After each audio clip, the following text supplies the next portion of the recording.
आगामी विधानसभा चुनाव को लेकर टिहरी में स्वयंसेवी संस्थाओं के साथ अपर जिला अधिकारी रामजी शरण शर्मा ने एक महत्वपूर्ण बैठक की। बैठक के दौरान बताया गया कि चुनाव को पारदर्शी बनाने के लिए सक्रिय स्वयंसेवी संस्थाओं की भी सहायता ली जा रही है। बैठक में अपर जिला अधिकारी ने स्वयंसेवी संस्थाओं के मुखियाओं से कहा कि निर्वाचन के दौरान इस प्रकार की शिकायतें मिलने पर जिला प्रशासन को जानकारी दें, ताकि ऐसे तत्वों पर कार्रवाई की जा सके जो कि चुनाव को प्रभावित करने की कोशिश करते हैं।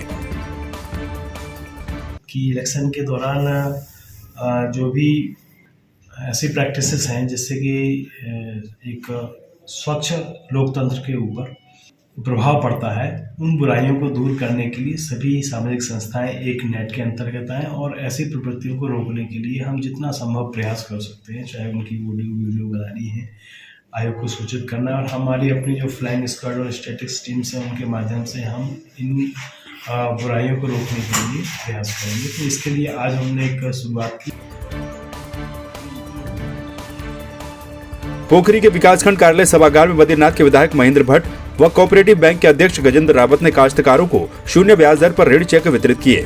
पंडित दीनदयाल उपाध्याय सहकारिता विभाग व चमोली जिला सहकारिता बैंक के सौजन्य से 40 किसानों को शून्य ब्याज दर पर 50 लाख रुपए के ऋण चेक वितरित किए गए। काश्तकारों को चेक वितरित करते हुए कोऑपरेटिव बैंक के अध्यक्ष गजेंद्र रावत ने कहा कि ब्याज मुक्त ऋण से काश्तकारों को स्वरोजगार अपनाने में सहूलियत होगी। दीनदयाल उपाध्याय किसान कल्याण योजना की अंतर्गत ब्याज मुक्त ऋण वितरण कार्यक्रम यहाँ पर किया गया और यहाँ पर आज हमने 40 काश्तकारों को 50 लाख का ऋण ब्याज मुक्त ऋण हमने अल्पकालीन, मध्यकालीन और समूहों के माध्यम से वितरित किया है। और मैं कह सकता हूँ कि अगर पिछले 3 वर्षों की बात कहें तो पिछले 3 वर्षों में हमने 3 करोड़ रुपया विकासखंड पोखरी में ब्याज मुक्त ऋण के रूप में हमने काश्तकारों को वितरित किया है। पूरे चमोली जनपद के अंदर लगभग 30 करोड़ से ज़्यादा की बिना ब्याज काश्तकारों को दिए गए हैं, जो इस सीमांत क्षेत्र के अंदर स्वरोजगार को बढ़ाएगा। और मैं कह सकता हूँ पोखरी के अंदर तीसरा ऋण वितरण कार्यक्रम है, तो बड़ी संख्या में और यहाँ के जो प्रभावशाली कृषक हैं उनको ये बात ध्यान में आई है। हम सरकार बिना ब्याज के ऋण देकर उनकी कृषि बोर्ड को बढ़ाएगी और मुझे पूरा विश्वास है कि धीरे धीरे इसके सुखद परिणाम मिलेंगे। विकासखंड पोखरी में विधायक महेंद्र भट्ट ने खेल महाकुंभ का समापन किया। भट्ट ने प्रतिभागियों को पुरस्कार वितरित करते हुए कहा कि खेलों से शारीरिक और मानसिक विकास होता है। छात्र छात्राओं को पढ़ाई के साथ साथ खेल गतिविधियों में भी भाग लेना चाहिए। सरकार ने खेलों को बढ़ावा देने के लिए खेल नीति बनाई है, जिसमें खिलाड़ियों को नौकरी में भी वरीयता दी जाएगी। तीसरे और अंतिम दिन 300 मीटर की दौड़ में न्याय पंचायत पोखरी से नीरज प्रथम, रमाकांत दूसरे, ऋतिक किमोटी तीसरे स्थान पर रहे। बालिका वर्ग में 300 मीटर की दौड़ में उमा प्रथम, लीला दूसरे स्थान पर रही। विकास खंड स्तरीय यह जो हमारा खेल महाकुंभ हुआ था, ये इस बार काफ़ी उच्च स्तर पे हुआ, काफ़ी उत्कृष्ट हुआ। काफ़ी लोगों ने, काफ़ी एथलीट्सों ने, काफ़ी खिलाड़ियों ने यहाँ पर हिस्सा लिया। और आज अंडर 21 के बालक बालिकाओं की इधर पे खेल प्रतियोगिताएं थी। हालांकि आसमान भी थोड़ा स्पोर्ट्स के अकॉर्डिंग नहीं था, ठंड काफ़ी थी, लेकिन इसके बावजूद भी छात्र छात्राओं ने काफ़ी अच्छा जोश के साथ यहाँ पे अपने अपने खेल विधाओं में यहाँ पर उन्होंने भाग लिया और उच्च प्रदर्शन किया। खेल महाकुंभ का आयोजन कर यहाँ के प्रतिभागियों को जो है के पास बहुत अच्छा आगे बढ़ने का अवसर है और यही बच्चे कल प्रदेश का देश का जो है नेतृत्व करेंगे। और मैं सरकार के जो है इस कार्यक्रम के लिए सरकार को धन्यवाद करता हूँ। बाजपुर के भगत सिंह चौक की दुर्दशा को ठीक करने के लिए नगर पालिका अध्यक्ष गुरजीत सिंह के द्वारा मरम्मत का काम शुरू करवा दिया गया है। इस दौरान नगर पालिका प्रशासन के द्वारा भगत सिंह की प्रतिमा के चबूतरे के चारों ओर जाली लगाने का काम भी किया जा रहा है। आपको बता दें कि काफी लंबे समय से बाजपुर के भगत सिंह चौक पर लगी भगत सिंह की प्रतिमा और चबूतरे की हालत काफी खराब हो चुकी थी, जिसको सही करवाने की मांग को लेकर लोग लगातार स्थानीय प्रशासन से मांग कर रहे थे। तो नगर पालिका ने ये मांग पुरानी थी, नगर पालिका ने जो है काफ़ी समय से ये मांग लंबी थी, तो इस मांग को देखते हुए जनमानस को हमारे गोवंशक गणेश यादव जी के द्वारा भी ये मांग उठाई गई। इसको देखते हुए जनता की तरफ से ये मांग को देखते हुए इसको जो है नगर पालिका बोर्ड के द्वारा और एसडीएम साहब के द्वारा भी संज्ञान में लिया गया। तो इसको हमने जो है कल इसका सौंदर्यीकरण का कार्य शुरू कर दिया है।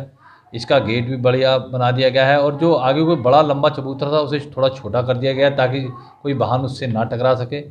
और उसको देखते हुए जो है भविष्य में जो भी इस पे खर्च होगा अब इस समय वो नगर पालिका वहन करेगी सारा। बेरीनाग में लोक निर्माण विभाग के संविदा अवर अभियंताओं की हड़ताल के समर्थन में कांग्रेस भी उतर गई। कांग्रेस के ब्लॉक अध्यक्ष दीपक नेवलिया ने कहा है कि पिछले 1 महीने से लोक निर्माण विभाग के संविदा अवर अभियंताओं की हड़ताल चल रही है, जिससे कि सड़कों के निर्माण कार्य नहीं हो पा रहे, सभी काम ठप पड़े हैं। शीघ्र ही सरकार के द्वारा हड़ताली अभियंताओं की मांग को नहीं माना गया तो कांग्रेस उग्र आंदोलन करेगी। देखिए, 1 माह से उत्तराखंड में जितने भी जूनियर इंजीनियर हैं, PWD हो या और अन्य डिपार्टमेंटों में हो, ये सभी लोग हड़ताल में गए हैं। सरकार को अतिशीघ्र इनकी मांगें माननी चाहिए। इससे पूरा काम प्रभावित हो चुका है, सड़कों के काम प्रभावित हो चुके हैं।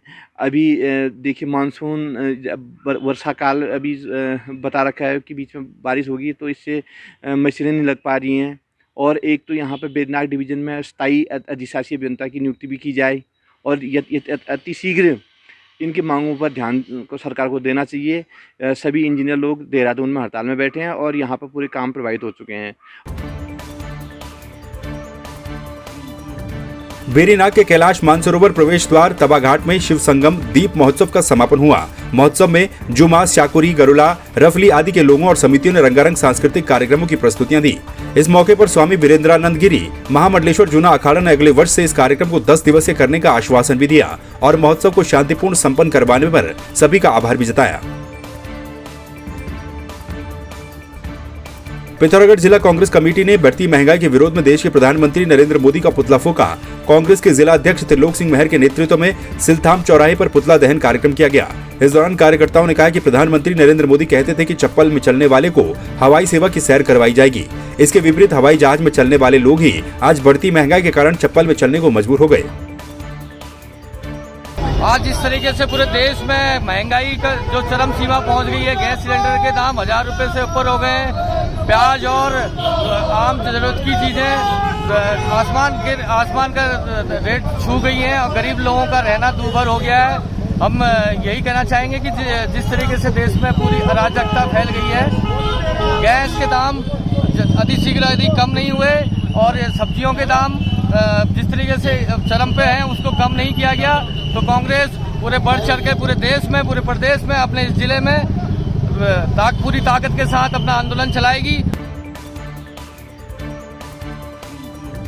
पिथौरागढ़ जिले में प्रेस कॉन्फ्रेंस के दौरान कांग्रेस के पूर्व जिला अध्यक्ष मुकेश पंत ने कहा है कि आगामी विधानसभा चुनाव 2022 को देखते हुए कांग्रेस पार्टी ने कमर कस ली है।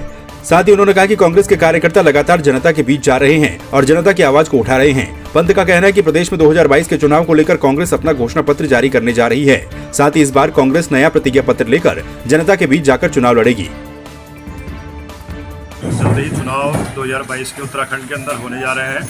कांग्रेस अपना चुनावी घोषणा पत्र जारी करने जा रही है और इस बार हम एक नया चीज़ हम लोग लाए हैं कि हम लोग प्रतिज्ञा पत्र भी इसमें ला रहे हैं, जिसमें आम जन समुदाय से उनके जो मुद्दे हैं उनको लेकर हम लोग बातचीत कर रहे हैं। और कांग्रेस के जितने भी अनुषांगिक संगठन हैं, कांग्रेस के हमारे जितने संगठन हैं, वो लोग जन समुदाय के बीच में जाएंगे और जन की जो आकांक्षाएँ हैं, जन की जो इच्छाएँ हैं उसको पूछेंगे और उसको अपने घोषणा पत्र में शामिल करेंगे, जिसे जल्द ही जनता के बीच में लाया जाएगा। पिथौरागढ़ में association for democratic reform ADR की प्रेस वार्ता हुई, जिसमें बताया गया कि टीम के द्वारा मेरा वोट मेरा उत्तराखंड के तहत लोगों को जागरूक किया जाएगा। उन्होंने लोगों से स्वच्छ छवि वाले उम्मीदवारों को वोट देने की अपील की। उत्तराखंड इलेक्शन वॉच कमेटी के मनोज ध्यानी, RTI क्लब के यज्ञभूषण शर्मा और उत्तराखंड राज्य निर्माण सेनानी के रविंद्र प्रधान ने लोगों से आगामी विधानसभा चुनाव में ईमानदार छवि के व्यक्ति को चुनने का आह्वान किया। उन्होंने कहा कि वोट देने से पहले सभी मतदाताओं को सोचना चाहिए। उन्होंने कहा कि उत्तराखंड की वर्तमान विधानसभा में 20 विधायकों के ऊपर आपराधिक मामले हैं। इनमें से 14 विधायक ऐसे हैं जिन पर गंभीर आपराधिक मामले दर्ज हैं। हमें नज़र आता है कि 70% से अधिक करोड़पति हैं। शैक्षणिक योग्यताओं का अगर देखेंगे तो 8 से जो 8वीं पास और 12वीं पास है वो 33% के आसपास हैं। तो इस तरीके से जो अमीरों की संख्या है बहुत ज़्यादा है। और देनदारी का अगर रिकॉर्ड देखेंगे तो 21 करोड़ तक की देनदारी जो है हमारे विधायकगण विधानसभा के भीतर पहुँचे हुए हैं। तो जनता को अल्टीमेटली समझना पड़ेगा कि धन बल या बाहुबल के बलबूते पे जो लोग विधानसभा के भीतर पहुंचे हैं, क्या इससे हमारी लोकतंत्र सुधरेगा? हम जनता को जागरूक करना चाहते हैं।